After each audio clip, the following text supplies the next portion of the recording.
অনলাইনে কিছু আপুদেরকে দেখা যায় যারা অনলাইনে আইসা কান্নাকাটি করে কি বিষয় নিয়ে, যে তারা বাসা বাড়িতে কাজ করে, তারা দেশের বাহিরে আছে, তাই তাদেরকে চরিত্র নিয়ে আঘাত করা হয়।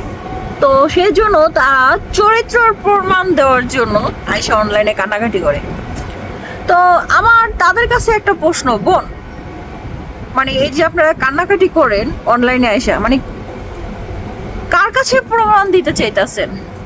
ওরা কারা? আপনি আপনার সতীত্বর প্রমাণ দিতেছেন, কিন্তু কার কাছে? মানে ওরা কারা? একটা কথা মাথায় রাখবেন, আমাদের সমাজে কিছু মানুষ আছে যারা দেখবেন সব সময় বলবে মুসলিম নারীদেরকে ঘরে বন্দি করে রাখা হয়, ঘরে বন্দি করে রাখা হয়, এরকম একটা স্লোগান দেয়।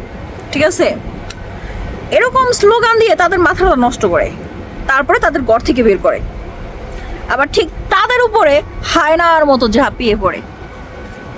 ঠিক আছে, তো মাথা খাটানো, এরা হয়েছে ওই সমস্ত লিস্টের লোক যারা মেয়েদেরকে সবসময় বিপদে ফেলানোর চেষ্টা করে। ঠিক আছে, আপনি কতটুকু ভালো কতটুকু খারাপ এটা আপনার রব জানে।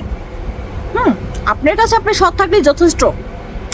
আজকে আপনি একবেলা খাবার না খাইয়া থাকেন, আপনাকে কেউ একবেলা খাবার খাওয়াইতে আসবে না, শুধু দূর থেকে বলবে আহারে আহারে, বাস এতটুকুই। আর যখন আপনি 2টা পয়সা ইনকাম করবেন তখন তাদের মুখের দিকে আর তাকাইতে পারবেন না। মানে তাদের ভিতরে একটা জ্বলাপোড়া সৃষ্টি হয়।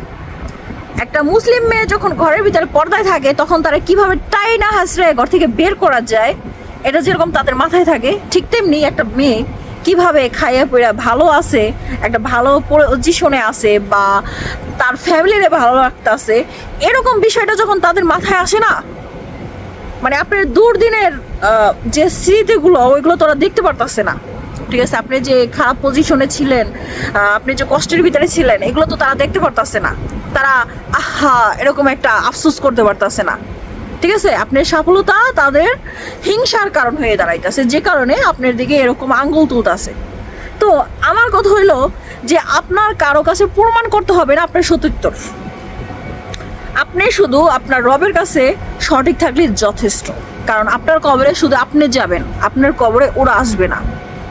তাই ওদের কথা মাথায় নেওয়া কোনো দরকার নাই। ঠিক আছে, ভালো থাকবেন, সুস্থ থাকেন, কাজ করেন, যেখানে থাকেন। দোয়া করি আপনাদের জন্য, দোয়া রইল। আর নিজের দিকে অবশ্যই খেয়াল রাখবেন, কারো কথা মাথায় নেবেন না, সুন্দর মতো দিন যাপন করেন। কে কি বলো না বলো ওগুলো কোনো দরকার নাই। আপনার লাইফ আপনি কিভাবে চালাইবেন আপনি জানেন, কারো কথা মাথায় নেওয়ার দরকার নাই। কারো কথা মাথায় নিছেন তো এইভাবে কান্নাই করতে হবে। আর যদি লাইফটা গুছাইতে চান, নিজে একটু ভালো থাকতে চান, এই সমস্ত হায়নার কথা কানে নেবেন না।